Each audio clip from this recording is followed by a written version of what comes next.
This episode is sponsored by Hero Schedule. If your department needs better scheduling software that isn't outdated, clunky, and expensive, Hero Schedule is an easy switch. It's $4 per user per month, and they give you a free 30-day trial. Get started at heroschedule.com and click on Try Hero Schedule. Have you heard of Able? Able is built by AI engineers in San Francisco, and it takes body cam footage and turns it into police reports, using both visual data and transcripts to gather a full picture of the events. If your agency is still writing reports, then it's time to upgrade and liberate 1/3 of patrol time for more important things, like actual policing. Go to ablepolice.com, that's ABEL police.com to learn more. Welcome to Blue Grit Radio, the podcast that explores making better cops for a better community. I'm your host, Eric Tung. I've been an active police officer since 2007. We will dive into the aspects of police culture, health and wellness, leadership, and mindset. You'll hear from experts not only from policing, but all industries as they relate to being our best with purpose, passion, and positivity. Join me as we share stories, lessons, and advice so we can all be better for ourselves, our teams, our families, and our communities. Hey, ladies and gents, welcome back to another episode of Blue Grit Radio. This is your host, Eric. Today, I'm joined by retired Captain Brian Stampfl. Brian, thank you so much for being on the show. Oh, I appreciate the opportunity. Thank you very much. Yeah, absolutely. So, retired Captain Brian from Seattle Police Department. And was that your entire career, sir? Yeah, well, when you say entire career, I initially started in Southern California. I put in 4 years with the city of San Bernardino. That's where I got my first job, and then moved to Seattle in 1995. Okay. What prompted the move? It's a good question. So I had gotten to the point where this is literally how it went through. It was really weird. I had put in for the motors position to be on one of the motorcycles, and there was a 3-year commitment to that. Mm-hmm. And it occurred to me, I was right around 27, 28 years old, and I thought, 3-year commitment, that means I'm going to stay here longer. And I was really starting to understand that police career was a career, something that you stayed in for a long time. And I just was like, I've lived in this state almost all my life. I don't want to die here too. I wanted to try something different. And so I thought, police work is the work. It's what I want to do, but I would like to try it in a different location. And I very specifically sought out Seattle because it's such a beautiful area. So that's what caused it. Yeah. Very cool. I mean, oftentimes it's like the opposite. It's, people up in the wet, and it's not always wet, of course. So we know that our summers are bar none the best in the PNW, but oftentimes I've heard that so many times from different circles of like, man, I got to get out of this state. And mostly people come back to the Northwest. Yeah, there's no question. I mean, Seattle is, and like you said, the summers, there's no other place in the United States that'll beat a summer in Seattle. No. Over time, I think, initially when I got there, I wasn't bothered by the kind of the cloudy days and the number of days of rain that we had. It was actually quite refreshing. I enjoyed it. In time, it wears a little bit, but I certainly do like going back. It's a great place to be. Yeah, absolutely. Well, Brian, I kind of cut ahead, but the main thing that we're going to be talking about is police promotion processes, right? And the exams. But with that, you've had a solid career, obviously climbing ranks and working through that. And I'm curious, did you perceive that earlier on in your career, or what were the things that contributed towards you wanting to learn and grow through rank itself? Yeah, that's a good question, because it's interesting. I have to think about that in the entirety of it all. Every position that I had ever held, starting in patrol, I went on to become an academy instructor, detective, on through the ranks. And every position that I ever held, I loved, right up until the point that I thought, I want to do something bigger and better. So I never anticipated that I would become a sergeant until I just one day said, I need to do something more. And then I got to sergeant, and I was a sergeant for a while. And again, then it was that itch, and the itch comes from not necessarily that I wanted to be promoted in the simplest of senses, but more that I just wanted the growth. I wanted the opportunity. I wanted the challenge of doing something bigger and more. And that promotion was the way to do that. So it was never an intended path, but it was one that when, you come to the fork in the road, you turn left or turn right, and you go, I'm going to give promotion a try, and we'll see how it goes. And each one of those steps, I mean, I had amazing I was really quite fortunate. I had some really cool positions that I worked in and really enjoyed it. Yeah. No, that's awesome. I think your answer resonates with me in a lot of ways, and I would certainly recall that it resonates with a lot of people that do promote, oftentimes for the right reasons. For myself, I was always drawn towards taking on more personal responsibility and a role, in a team, but definitely not responsibility of others. And so that's not something that I really perceived of myself early in my career, but I think, as you said, as you keep moving and grooving through the thing, you recognize the opportunities and the challenges. And of course, I say it enough, right? Like line level officers and detectives, it's not that they're not growing. They are taking on these very important tasks. And some are like they're the journeymen that keep learning all these different things, or even expert level in all these different things. But it is a different type of challenge that I think anyone that supervises even one person, like AKA your FTO, will say, yes, it is a tall task. It's a lot of stress, but also extremely rewarding when you get to learn and grow through helping others learn and grow too. Yeah, you think about so you've kind of got me with a couple of things you said. I have a number of friends, as we all do in law enforcement, who will um, get to the position that they want, and if it's applicable, if their agency will allow for it, ours did, spend the rest of their career there. Hmm. I have my patrol partner, an excellent friend, went to homicide. That was his goal from the day I met him. He said, "I'm going to homicide," and he worked very hard to get there, and stayed well over 20 years and is still there because that for him is exactly what he wanted to do. Is the most rewarding work that he could seek out, and he's had an amazing career and wants to do that. I'm the opposite person, right? Where for me, adventure, change, variety, it's one thing to, to be part of a team, but it's another thing to lead a team. And Hmm. I wanted to experience that. And I will say that I do think that that is an excellent experience. For those that are willing to take that on and take it on seriously and support it. Yeah, I encourage people to do it. It's a great career step and it has tremendous rewards. Yeah, absolutely. And so let's talk about that specifically with promotion. So I did not know you in active career, even though we're, a moderate stone's throw away from where you worked and where I work. But we connected on LinkedIn and just see the type of content you're putting out. Funny, by the way, you have a great sense of humor, very obvious for those. So like find Brian Stampfl on LinkedIn. It's stamp, like postage stamp, and then FL at the end of his last name. But a lot of like kind of not self-deprecation so much, but you put yourself under the microscope, like younger self and the things that you grappled with. But a lot of that in the vein of career development, and that's certainly something that I'm very much about, is trying to give people the right mindset and the right tools.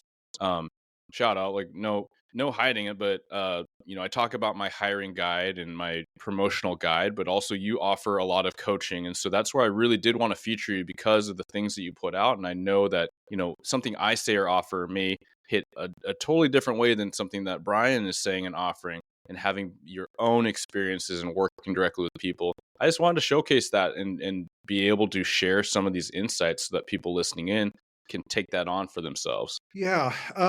Gosh, well, you covered a lot there. So yeah. So my LinkedIn presence, yeah, that started off as a way for me to connect with other people in law enforcement. And initially, it wasn't necessarily meant to be marketing, but it sort of evolved into that, which is to Hmm. say, is that how can I how can I talk about promotions? How can I talk about my police work and my career and my experiences?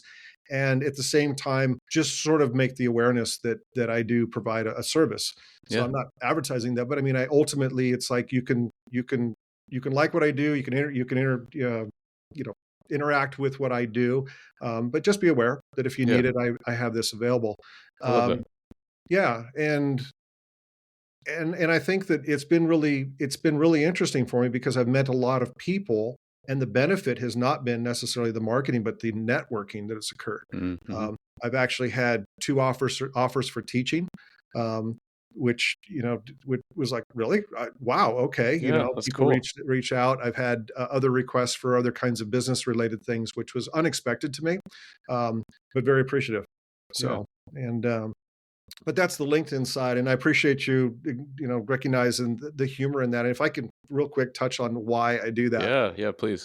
I think that there's a couple things if anybody uses LinkedIn is that part of the problem is that because it's a business format, a lot of people are very, very strictly business. And so they follow the guidelines of business and that they're serious. They get their message out and they're Mhm. really well, there's nothing wrong with that. I think in order to provide, with the exception of putting up cat videos, I mean, I try to put up something that people will find They have a fun and time and place humorous. too. Yeah. Yeah, it's along the lines of just if you're gonna go on LinkedIn, go look at the serious stuff, but go check out Brian because he's gonna say something that's gonna be a little off the wall. But yet hopefully there's a takeaway. Yeah. No, there absolutely is. And I think that that's where I've found, and I've shared this, where early on, let's say my official supervisory career, becoming a sergeant, I was so consumed with like how to be the sergeant for everybody. And like, how do I be like this sergeant that really resonated with me in this type of scenario and this sergeant who really resonated with me for this type of format. Whereas the better I got at this quote unquote like concept called leadership was the more I allowed myself to be me and allow my strengths to be stronger and also acknowledge my weaknesses and continue to keep them in the frame of view and work on them, but also allow like the team to help me with that, right? Like so it's not having all the answers, it's putting people in the right place and coordination and although we are talking about testing in this conversation, like those things should prime those listening in to be like, when you test, you are recalling and you're focusing on all the things that you are doing so great and all the things you are working on so avidly. And so it is all part of the picture, right? What is the experience that you're drawing from to speak to what you're speaking about or to present on what you're doing. So I love it. And kind of to summarize back to what you're saying about the content, like it is you, right? Like that's a part of the thing. I think so often we get way too serious in work, especially law enforcement, especially first responder work, which is all too heavy. We know there's a dark humor that can be very helpful. But also there's a light goofiness that I think just helps you navigate life as well. Um, and not to deviate too much, but I'll just make a nod. Like I've had some really good experiences being on the interviewee side when I made fun of myself, and like that, one of my earliest recognitions of that was the first hiring oral board I aced at a small agency because I was so rigid before that, and I went and tested for this tiny agency that I really didn't want to. To be honest, it was I graduated from school and it was summer, and I had all these other places I really wanted to work, but I was like, dude, you don't have a job, go to the interview. But Mhm. I just came in with like kind of nothing to lose, and I made fun of myself. I was sarcastic in some professional ways, and I could see the other side of the table really they really liked it, right? The scores reflected, their smiles reflected. And so that is a thing, for people as much as you can. It's nerve-wracking because you care and you put a lot of pressure on yourself before an interview. Um, but remember to have fun in the process and keep it a little bit light if you can. Yeah, so your point is excellent, and I agree. I have to sort of break that down just a little bit because Yeah, yeah. as I think about promotions and stuff, um, I think internally, if you could allow yourself that sort of being a little bit more relaxed and be open to that. Um, in promotions, I don't encourage people necessarily to make jokes or Mm. to I. I It's remember tough seeing a because post on this. I'm glad we hit this because yeah, the climate, people might not know you and that's what you're putting out, and are you now a jokester? well, that's it. And in most cases, promotional exams, the majority of them are done on a point basis where they're looking for the key things for you to say. So they have a list of what the expectations is. You're being sent to a barricaded subject. What are you going to do? Well, the points come from them, from them identifying that you know what you're doing. As an example, while you can certainly lighten the room and showcase a little bit of your personality, there may not be room for any kind of joking. Um, on the flip side, when I tested with when I oral did the oral board for Seattle, there was a bunch of gravelly older guys, sergeants and stuff that knew that I had already had experience, and I think they took advantage of that because they went outside the protocol and kind of were messing with me. And luckily, I was intuitive enough to recognize that. So, for example, they said, "Why did you get into police work?" And I said, "Well, I did it because of the excitement, and it was just a really high speed, low drag job." And I really gave what was truly the right answer. And one of them leans forward and says, well, don't you want to give back to the community? And I leaned forward and I said, I don't live in your community. No, and they recognize, I mean, I recognized the joke. I gave them Yeah. one back, and it kind of continued with a little bit of banter back and forth, which at that point I knew I was golden because, if they thought I was failing, they weren't going to do that. But in a promotional scenario, it's tough. I guess Yeah. I would caution humor, but at the same time, if a little bit slips in, let it be that. Yeah, I think that that's smart. I'm glad you checked what I said because people could totally take that and run with it and have it backfire and be like, "Tongue, dang it." And so one, know your audience, like any presentation, whether it's community or internal or external, right? And then also the context matters, right? So as you gave the example of like a tactical barricade scenario, there's probably not any room for humor in that type of scenario. However, an introductory to you and why you came into policing and why leadership, there may be something there, right? If they ask about a mistake that you made in leadership and how you've learned from it, there may be an opportunity where you say something embarrassing and you're smiling and an acknowledgement of yourself and your ownership of it, and the humility, right? And so there is potentially ways that can come out. So I'm glad you I suppose kind of ironed that out a bit. You made a good point. I mean, if you had, for example, if the question was something along the lines of describe a mistake that you made and how you corrected it, right? And you could potentially tell a story that is somewhat humorous, right? Hmm. Um, and even some of the philosophical type questions about what do you think about, or um, what areas of improvement could you have? You might have something that has a tinge of humor to it. Again, it may not score you points, but it is important to convey your personality, to let the assessors know that you're human, because unfortunately, one of the things that does happen is, even though you might be on a point-based system, people who present as very, very stiff, there's just something that happens. Assessors don't feel compelled to give anybody a little extra when they don't necessarily relate to Mm. or connected to that person, right? Whereas if the person's very um, there's a connection that's being made because they're being light, they're being personable, things like that, you tend to sort of take their answers and give a little extra to them. So personality in an interview is important. It's a nuanced Hmm. thing, but it does exist. I work as an assessor as well, and I do know that um, there's just an undeniable thing that you like candidates, or maybe you're not as impressed by them because of the way they conducted themselves, or presented themselves. Yeah, for sure. And having been on both sides of the table numerous times, I think that is a very valid thing to focus on, right? You've mentioned scoring points a couple times, and we've connected before. And then in preparation for this episode, I asked you to kind of frame three main points that you want people to, or themes that you want people to focus on as they continue to prepare themselves and they continue to build themselves up as the best candidate for promotion. And that was the third one, right? How to answer for points. And so there's a couple things that have already come up with the other two prongs, and I'll just say them if that's cool. But you put out mindset, handling test or interview anxiety, and then the third one being how to answer for points. And they're certainly very related.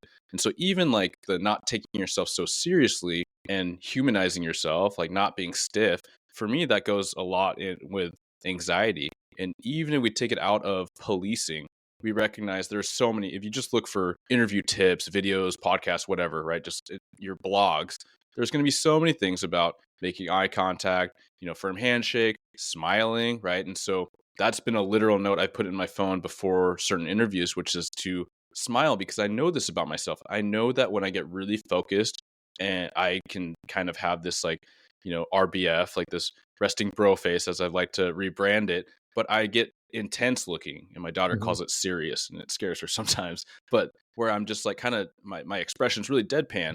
But if I know I want to show up better in an interview, I need to have a more active, lively face. Then I got to tell myself to smile. And maybe I'm not gonna have this goofy, huge smile.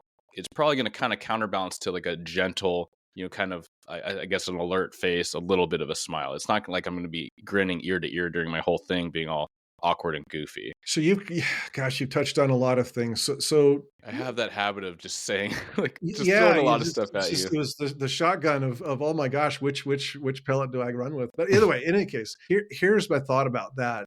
one of the recommendations that I have for people who are nervous and are wanting to present a little more casually is that there's a lot of things that they can do. First off, I'm a firm believer that you need to know your material, right? Mm. Hmm. So again, the questions vary because a sergeant's questions are different than a lieutenant's, than a captain to a Yeah. chief. Okay, right, and any ranks in between those that might exist. So you first of all, you need to know your material. And once you do, if you know it well, then it shouldn't be hard to recall. So, for example, I mean, you and I could sit down and say, what do we do for a barricaded subject? Well, I'm going to respond to the scene. I'm going to take command. I'm going to set up a perimeter. I'm going to call for SWAT. I'm going to call for canine. I mean, all the stuff, right? I mean, it's a check. At the sergeant level, it's a very, very much an operator type of a Mm. scenario. We have a Hmm. checklist that we're going to go through. And those are where the points are going to come in addition to other things, but that's where we're going to look at. So I tell people first, you need to know the material.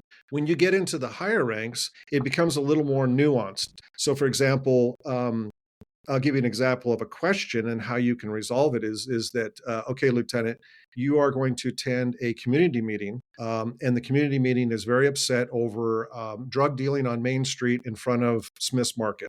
First of all, tell the community meeting, you people in the meeting, what are you going to do and how are you going to handle this particular problem? Well, that's different, right? There isn't a Mm. checklist. We don't go to the manual for that. That's a that's a more global thinking. How do you best get prepared for those kinds of questions? One of the things I insist people do, go to community meetings, Mm-hmm. put yourself out there, because there is nothing that is more closely matches an oral board question than being challenged by the public, Yeah. Right. particularly in a community meeting where they're going to ask you about, hey, you know, lieutenant, captain, whatever. We're tired of homelessness, all these tents that are around our area, all this garbage. What are you going to do about it? We don't see enough. We don't have enough officers in our neighborhood. What are you going to do about it? Prostitution, Aurora Avenue. That's for those who don't know, a street in Seattle that's known for prostitution. What are you Mm-hmm. going to do about it? So if you can practice and understand how to answer those questions, and even I teach a formula for much beyond a police response, but a very full bodied response of how do you respond to that in a way that makes sense. Excuse me, that makes sense and gets you maximum points.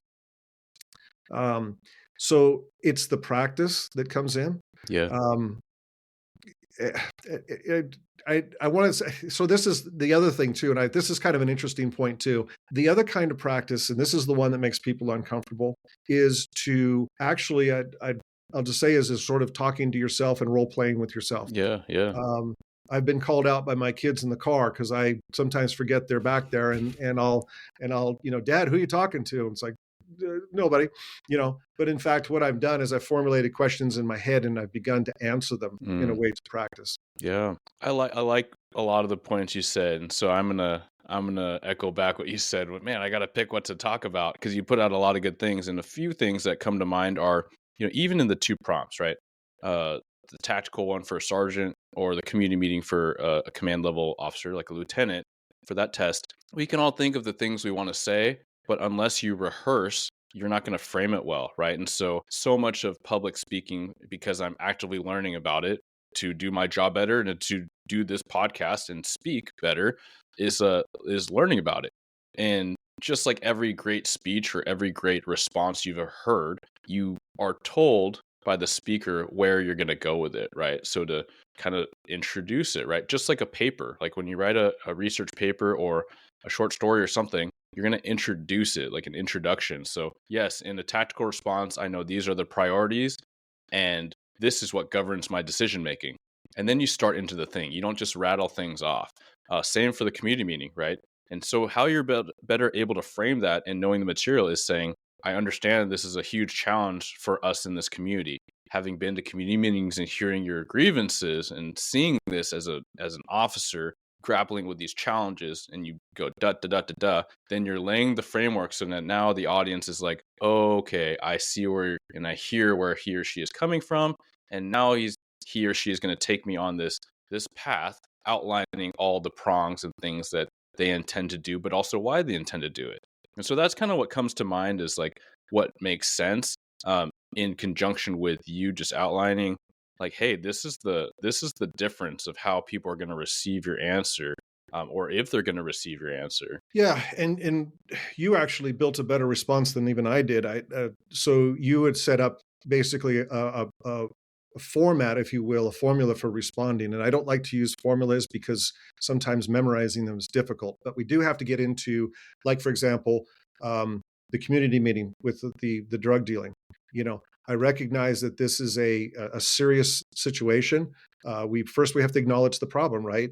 We have to define why is it a problem. Right? It's the introduction to the problem and sort of acknowledging to the, in this case, the fictitious people in the audience, but we're saying we acknowledge it, we recognize it, and here are some of the challenges, and here's why maybe it hasn't been addressed before. However, here are the things that we need to work on, and it's not necessarily, it's a list of the Yeah. things that need to be accomplished, right? Um, for example, these people, first of all, yes, we need to do enforcement, but we also need to acknowledge, why are those people there? Is it drug addiction? Is it homelessness? Are they dealers? Are they just people that are hanging out in the neighborhood? Because there is sort of a groupie crowd that does hang around when people gather. More people gather. What services can we provide? Whether it be treatment or maybe housing, things like that, right? So we have to look at it from a multiple approach, like you described. And then in the end, we have to summarize it and sort of say, and if we can accomplish these things, here's what we hope to have, which is to say a safe neighborhood. Hmm. And we're going to go on and maintain that. We're not going to give it back up, right? We've worked hard to gain this ground back, and then we're going to work as a community to keep it. So yeah, you've talked a lot about the framework. So that's good. Yeah, absolutely. Yeah. No, this is a team thing. That's why I love that we could riff on this and kind of going out of order, but we're on this prong of scoring points. And so in, I think to the layperson not hearing our conversation yet would be like scoring points. Oh, it's so empty. It's like, no, there's a methodology that you can instill and practice to make sure you're hitting the things, not just in the moment. You're just kind of responding with a quick what comes to mind. It's like, no, you got to think about these things, and even doing an introduction can buy you a little bit of time to frame your thoughts. I mean, I've never been upset that someone took a few moments and kind of pondered something before forming their response. And so being mindful in that approach, but also with the scoring points and outlining these things, like it absolutely is something that I recommend people do when they rehearse. I've heard too many times at whatever rank people say, well, I did the assessment, or I went for sergeant and I didn't test well, so I'm not going to do it. It's not my thing. I'm like, well, that doesn't show a whole lot of grind or resilience or like a positive attitude, so maybe you shouldn't, right? Like, did you practice often? So that's not my response out loud, but that's my thought after hearing it years and years. Oftentimes I've asked, have you practiced? Have you sat down with your significant other? Have you sat down with your buddy and had them pitch questions to you? And if they say no, then it's kind of like, well, what are we doing here, right? Like, how bad did you want it? Because it's not supposed to be comfortable. It's not comfortable to talk and do a mock interview with your buddy. It's also not comfortable to go to a community meeting with no preparation, and that's kind of the point. Yeah, yeah, exactly. So a couple things I want to just to sort of expand on Yeah. for people to understand is that in most of the oral boards that I've worked, there's sort of two methodologies for scoring, if you will.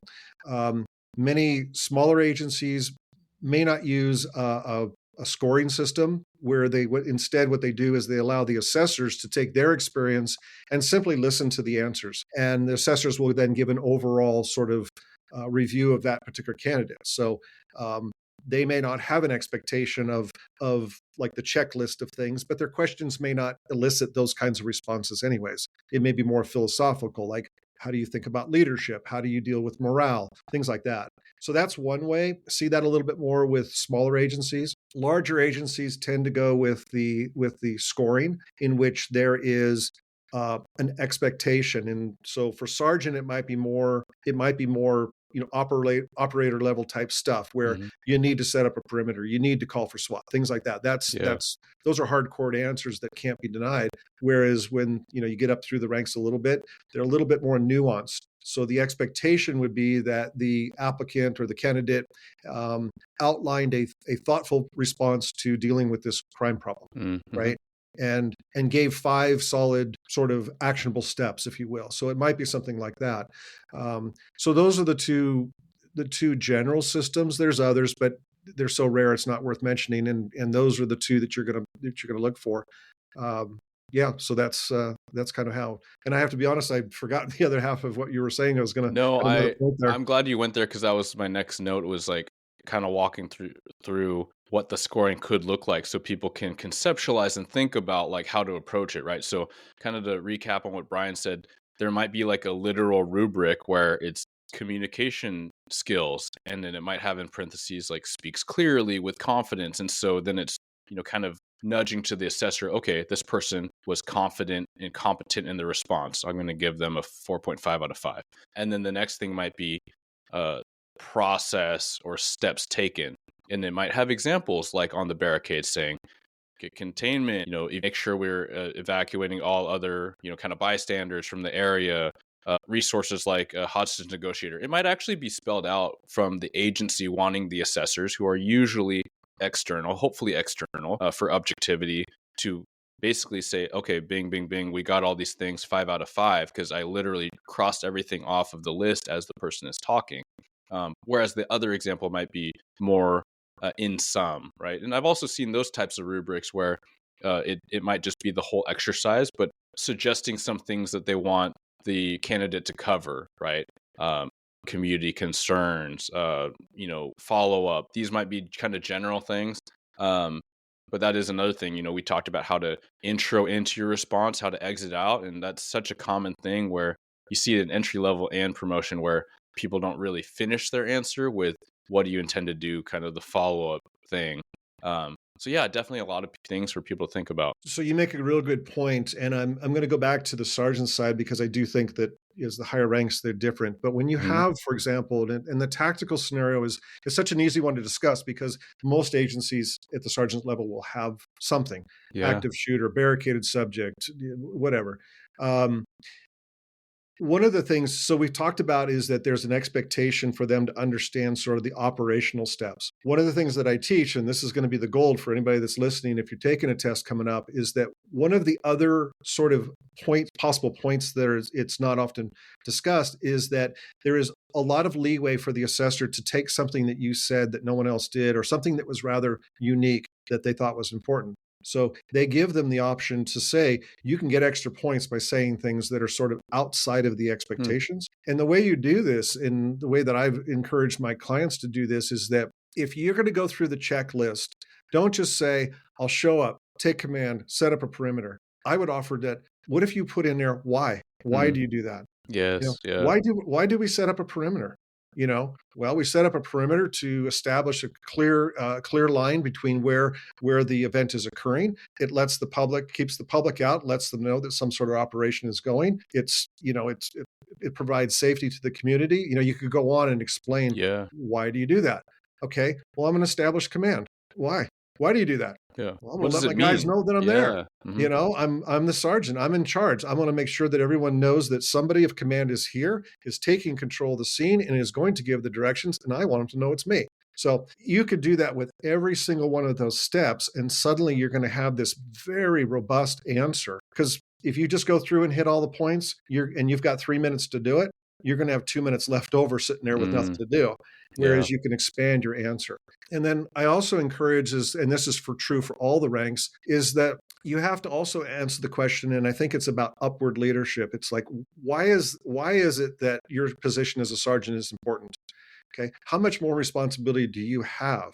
And you have to understand that you are now representing the rest of the command staff, your police department, the city, the mayor's office, and all of law enforcement as a whole, right?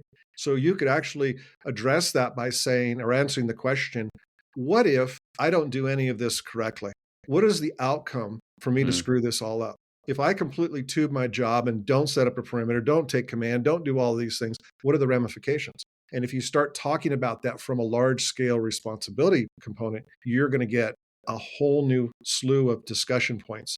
I say the same thing for lieutenant, captain, chief on up. Same thing. You have to describe what you're going to do downward. How is it you're going to command to your crew? And then what are the ramifications and what are your responsibilities upward? Oftentimes, there's a lot of candidates that want to take the next step in the organization and promote. However, they find themselves at an impasse with where to start. Or they know where to start, but they know that there are so many different elements that are extremely arduous, challenging, and stressful to prepare for. I've prepared a guide because I want to help everyone, no matter what their confidence level is in public speaking or recognizing the different elements or how to show up your best way and highlight your leadership style.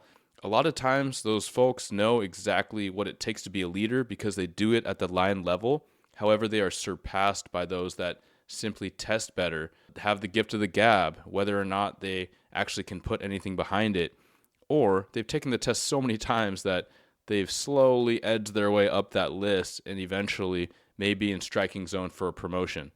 So if getting selected for the next rank is of interest to you, I highly recommend you do your homework and you recognize resources. And part of doing that homework and recognizing resources is the guide I've prepared. It hones in on a lot of my lessons learned from being on both sides of the table, testing as a sergeant. And although I got the nod in the first round, when I looked at the notes, there were a lot of things I misunderstood. There were a lot of things where I didn't present my best way. I was fortunate that my total testing process was successful enough to get me in.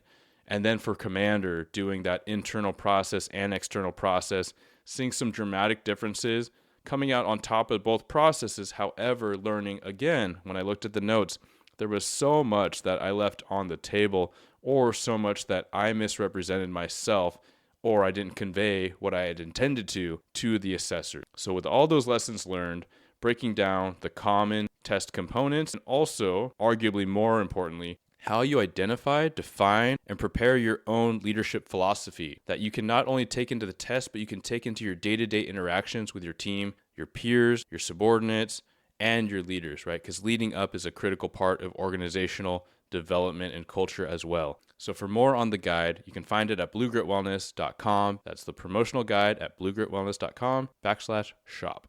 And whether or not you are looking to promote, we all know those people that should be taking the next test that we keep nudging. And those people need to be empowered. They need to find confidence. And a lot of that can come from you just giving them that nod, giving them that support, that encouragement, and telling them where to find the guide. And now you have both sides of the equation, which you demonstrate that it's not just a sergeant's position. You are now a leader who has shouldered a new level of responsibility, and that you acknowledge it and you recognize what it is. So Yeah, that'll help. very solid points in framing that create such a solid response, right? Because it's a difference between knowing that someone could study the material and just memorize versus understanding, right? And applying. Like when you give a response like that, I have strong confidence that that sergeant or sergeant to be can run things, like understands the why. And then I can also get a peek into a leadership philosophy that generally most good assessments will want to yield out. They might directly ask, what is your leadership philosophy? How does it align? How do you want to put it into play with regards to where the department's going? Bearing in mind the strategic direction or mission. And so those are things, again, going back to your earlier point of know your material, and that could be that type of document or direction through departmental leadership communication. Yeah, you touched on something that's I'm so glad you did, because this is important. You mentioned leadership philosophy. And I'm actually going to ask you the question, because I think that this is not an oral board, so I'm not putting you on the All right, spot. here we go. I'm getting nervous. Yeah. But I ask the questions to when I first start working with people. I ask them, do you have the answer to what is your leadership philosophy? What is your leadership style? Things like that. And most people, I find, really struggle with that. So I'll just ask you, how do you educate people? And then maybe I can sort of put a spin on it as well. Is that okay?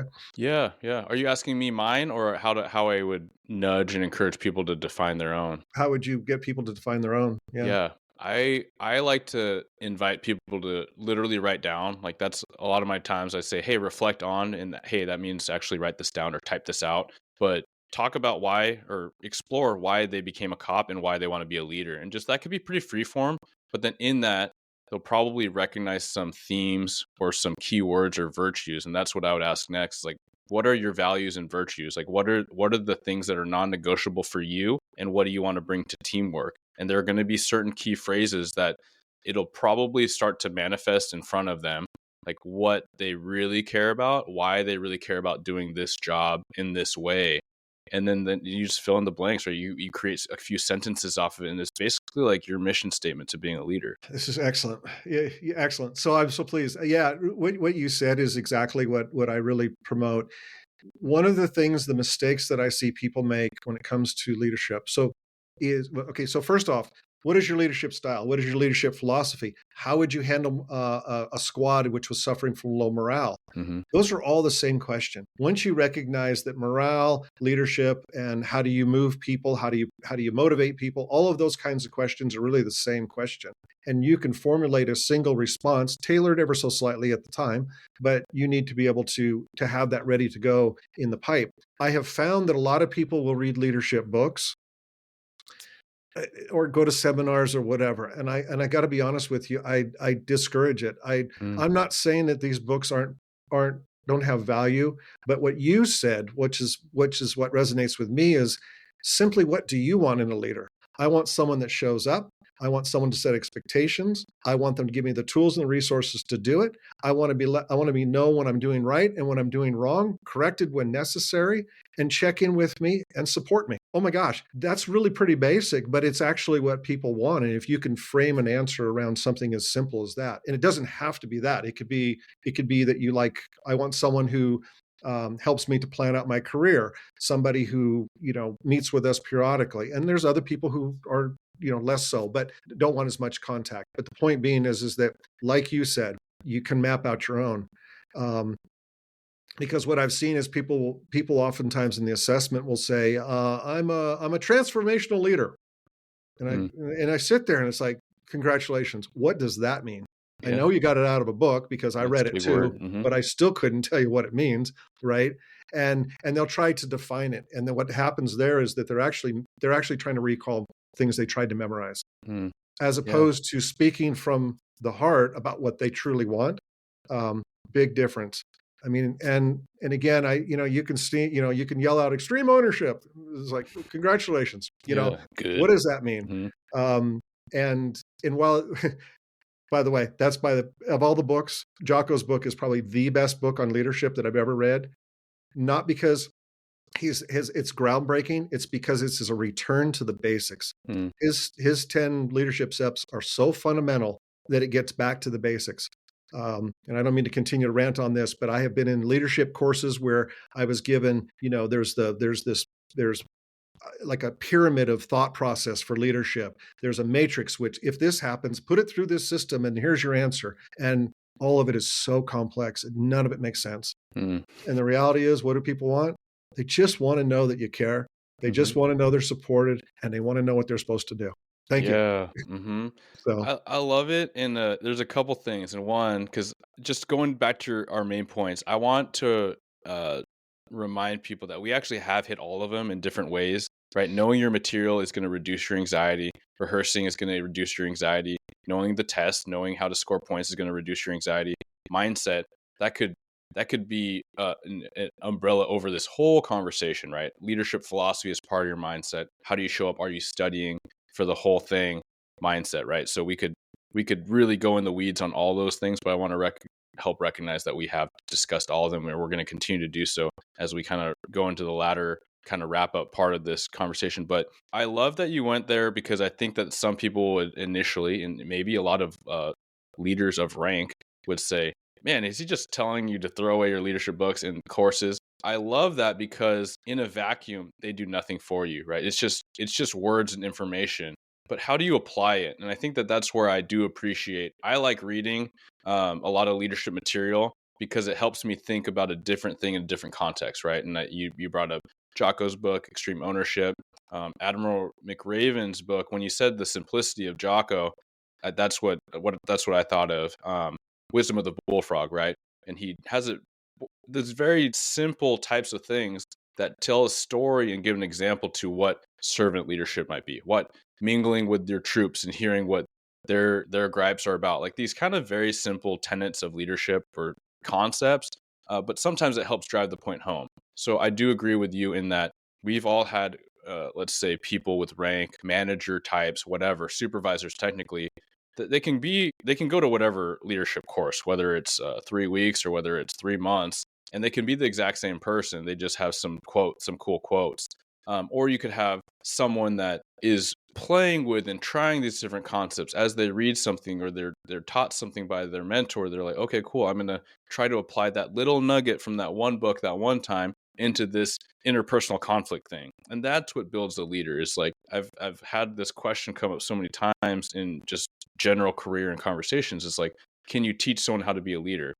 I would say yes, but what's more important is like, does the person want to learn how to be a leader? And I think that that's probably a good way to spin off of what you just talked about, which is that no, buying all the latest and greatest New York Times bestsellers is not going to get you there.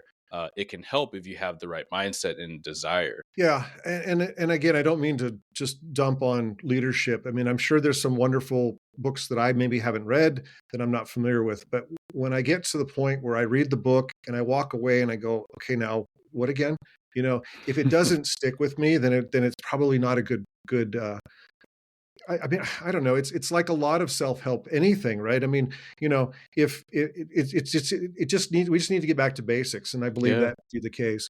You had mentioned mindset, and this is in the leadership aspect of it. One of the things that I talk about mindset, and I didn't want to miss this, is that when you go into a promotional oral board of any rank, you need to think and answer from the rank that you're hoping to go for. Yes. Yes. So Thanks for the covering that. mindset is that it's not enough to just simply answer the questions to the best of your ability. It's to answer them from a place of responsibility, from a place of this is real. This is now what is sitting on my shoulders.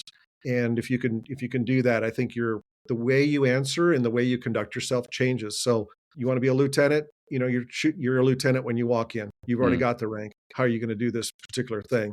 Um, and that's helpful. Just on a side note, don't really know how I transitioned to this, but I was thinking about one of the other mistakes that I see people make is that when you get a question, regardless of what it is at any rank, you need to know that the question is the question. You need to hear what they said. You need to make sure that you're Mm. answering what they've asked. I've seen some people that will be asked a question and they'll trail off into some other area. Mm. It's like, well, how would you handle the drug problem on Main Street? Well, when I was in the bike unit, we used to do a lot of operations and we did this and we did this other thing. And they'll go on and tell you all about their accomplishments, not that were like their own things. It's like, yes, I appreciate that. You did a lot of drug arrests. We appreciate that. But how do you handle the problem? Mm. So Mm-hmm. first they need to make sure that they answer the question being asked. And the one that absolutely just causes me to fall out of my chair when I've had clients do this with me is that I'll ask them a question, for leadership, for example, how would you handle low morale in your squad? And their response is, we don't have low morale. It's not going to be a problem, not an issue. Oh, So people you that just will, decided not to answer the question, huh? they've Mm. dismissed the question. They dismissed the question, right? What that tells me is that they don't have an answer. They don't. I didn't ask you if you had low morale Mm-hmm. currently, but if you did, well, how would you address it? It's a leadership question, right? So Yeah, either way, that all over the is. board here. But I mean, man, when we get to talking, it's like there's just so many things. There's so many components in this process, and so many things to cover, and it's just everything that you say sparks new thoughts for me. So Yeah, no, I love yeah. it, and it's like, man, I'm still trying to grapple with that last one because that would be so frustrating to hear as an assessor, and then later, because this happens, as an administrator, hearing the general cliff notes on the assessors and the candidates, like their impressions, because generally they get the scores and they're like, okay, like any food for thought and things that we can relay back as positive feedback or constructive feedback might be a better word or phrase. But yeah, when that's the kind of thing that comes out in the debrief room of like, yeah, someone said that like they just chose not to answer the morale question because I have learned more, or I've put my brain through like this like meat grinder of what is leadership in such a deep fashion, I suppose, oftentimes with a lot of other people trying to figure out how we can improve morale in one way or another. And it's not to point fingers, it just happens. It happens when you have tough challenges and a tough job. So if you think that you've never been in that situation, then you're on another planet. So yeah, do not avoid the question. Let me get your thoughts on this. A couple things from what you said. I have suggested, and I want to know your opinion on taking a moment and confirming the question. If you're unsure, right? You got some nerves and you hear this 3-4 part question.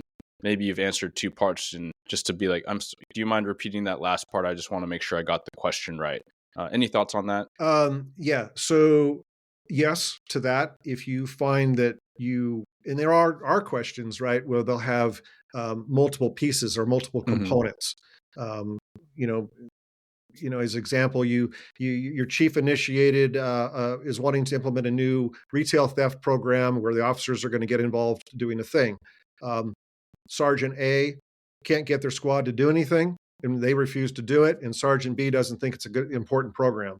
How would you handle this? Well, there's three components to this, right? Effectively, you have the initiative by the chief, you have the sergeant that can't get their Mm-hmm. people to work, and you got the sergeant that doesn't want to, right? So you have to recognize that those are the three components. But oh my gosh, when you go to answer a question like that, you can get lost. So Mm-hmm. yes, to your point, it is a good idea to say, could you please repeat the question? I just want to make sure, like you said, I think that's a great way to do it. What I would ask is people ahead of time talk to whoever's organizing the process, ask the question, can I ask for clarification? Mm. Can I ask for a repeat of the question? Because I have come across, not often, but I have come across it says, no, we read it twice and that's it. We're not going to have Yeah, any more yeah. conversation. So they have some strict rules in place. So it's good to find out ahead of time. Yeah, I like that response, right? I personally have never seen or felt any ding on the candidate for clarifying. I personally like it. It shows that you want to be accurate. Now, it doesn't mean ask the third time because I have no idea what to say. Mhm. The other thing on that is, again, knowing your material. And the material includes the process, right? Oftentimes you get this packet or a presentation that literally talks about all the process. So make sure you read that thing thoroughly multiple times. Ask questions when appropriate. Even ask, "Hey, is this an appropriate question?" I'm not trying to, uh, game it. I just want to truly understand it. And there's generally that time period with the assessor company or whoever the moderator is, right? The follow up too is you give the example of the drug problem and someone talking about their illustrious bike career.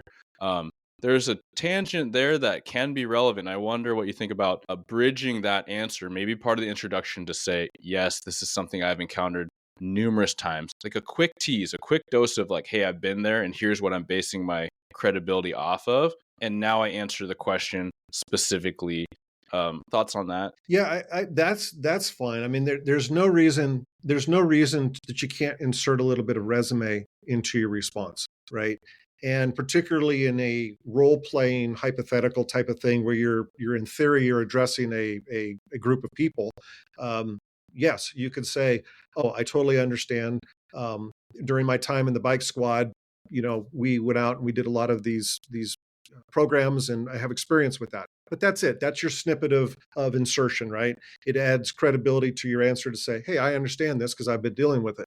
Um, and I'm going to build on that point just a little bit. One of the things that's really important, if you do get some sort of a scenario-based or role-playing type of a question, you absolutely want to make sure that you acknowledge the problem and not dismiss it. Mm-hmm. Okay. So, for example, I mean, I was in Seattle. If the deal was, hey, homelessness is off the hook, we got tents up here. My answer is not going to be, yeah, no kidding. Talk to your mayor. She's the reason. We're short Ooh, staffed. yeah, What do you want me to do? I mean, it can't be that, right? yeah.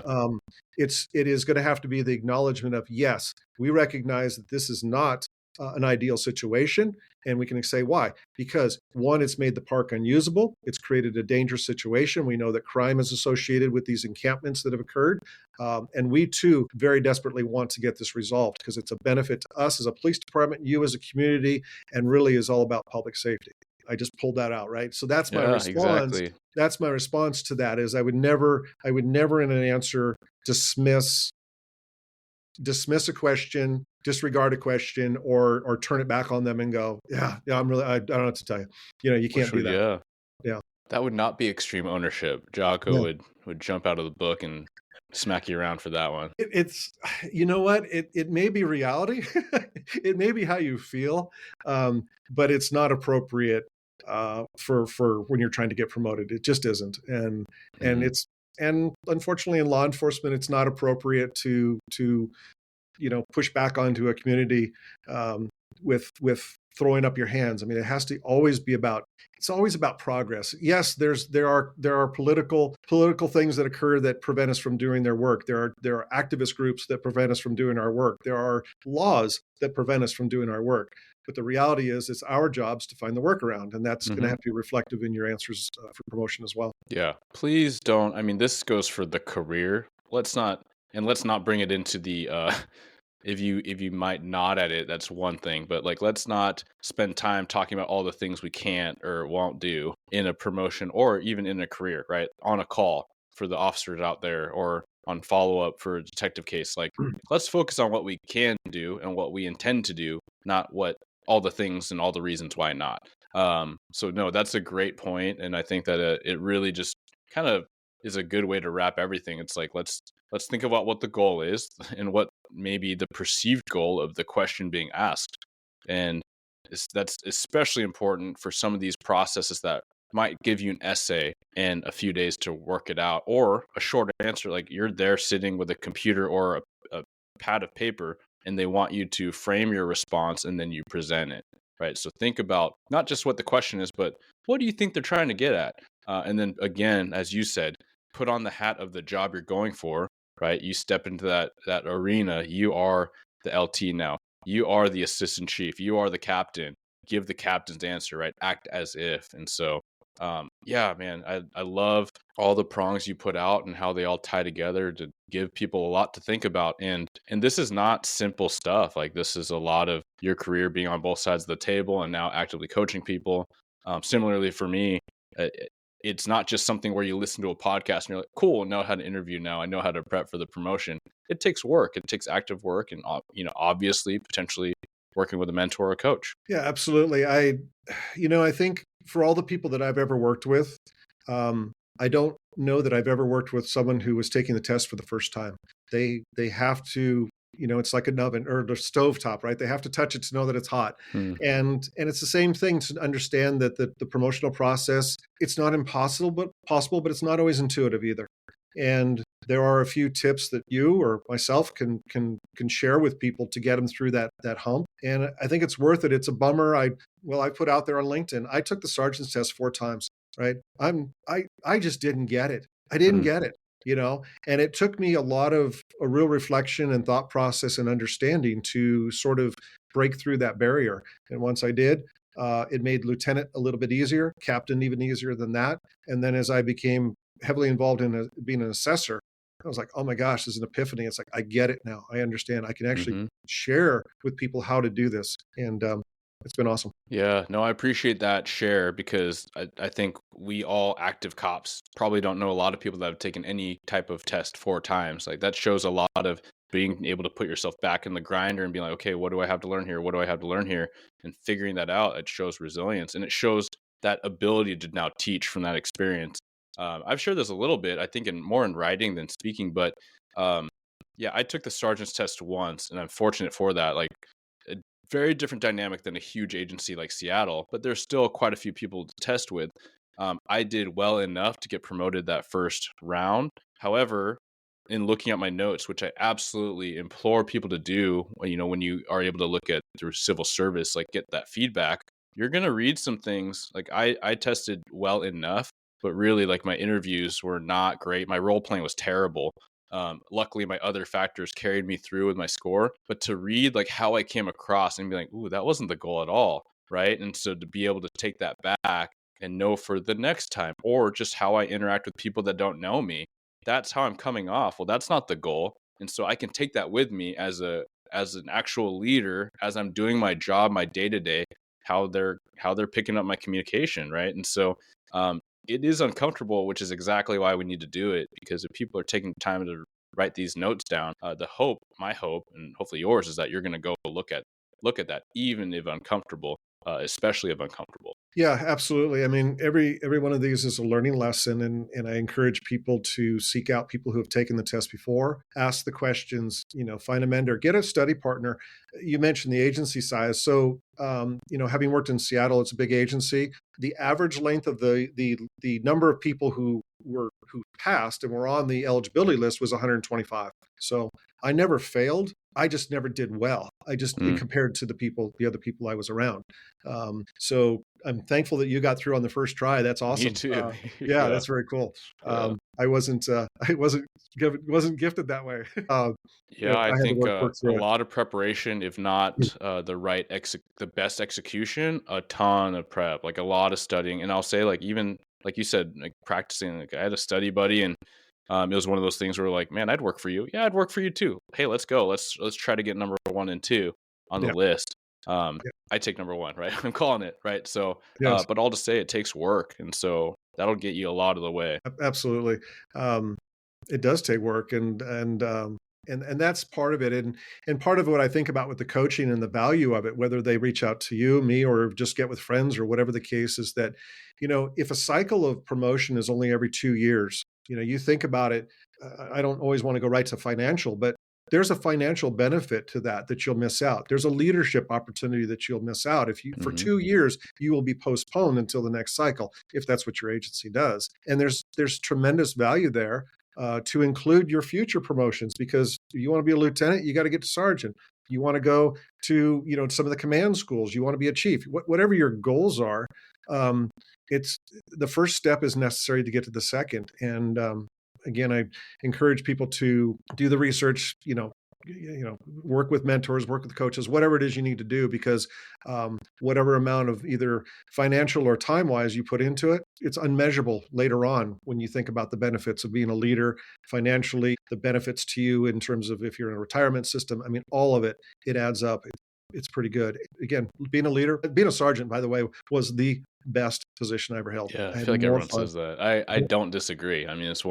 one of the best. It's definitely way more fun than above from my limited experience. But it's not about fun at a certain point, but sergeant can be and oftentimes was very fun. Yeah. Well, the way I looked at sergeant is that you were on that fence between being an operator and a supervisor. So you still got to put your finger, dip your toe into the water, if you will, right? Yeah. You had the opportunity still to do the high speed, low drag stuff to a degree, right? While leading your team. Once you break into the higher ranks, you suddenly then, there's a bunch of paperwork that lands on your desk, and Hmm. it's a lot more administrative.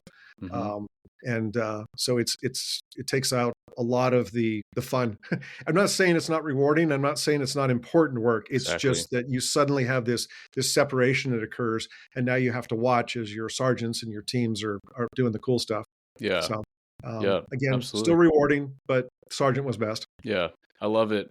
Well, thank you so much, Brian, for all of your lessons and being able to collaborate and kind of just riff on a lot of these concepts that people may have heard about, but then give them more tangible things to work on.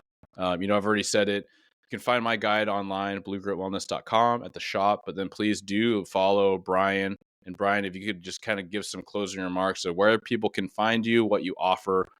We know we talked about LinkedIn, but yeah, please recap in your website. Yeah, so I don't have a tremendous amount, but people can search up Brian Stampfl on LinkedIn. Be aware there is another Brian Stampfl. How I am the dare he? good-looking one.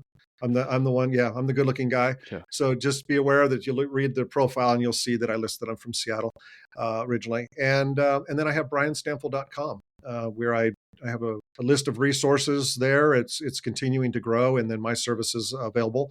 And if anybody just wants to email, you can contact me through those two, Brian at brianstampfl.com, and I'm more than happy to chat. It's like I said, I tend to share a lot more than anything else, because I get so into this stuff, and I love supporting people, and it's a good time. Yeah. And I know that's appreciated from like a mentee side, working with mentors. It's so helpful to get insight, but then it's so helpful to hear the story that like really drives the point home of like, oh, okay, you've been there too. Um, this is not a unique thing, because oftentimes, I mean, leadership struggles are not unique. Um, we don't have to reinvent the wheel, but we have to open our minds up and put in the work. Absolutely. Yeah. No, I agree with you. That's good stuff. Yeah. Well, thank you, sir. I appreciate it. All right. Thank you very much. I really enjoyed the opportunity. Thank you for tuning into another episode of Blue Grit Radio. As always, support this community by subscribing, giving us a 5-star review, and following, liking, and sharing posts on Blue Grit Wellness on Instagram. You can reach me there or email me at bluegritwellness@gmail.com. Be well and stay gritty.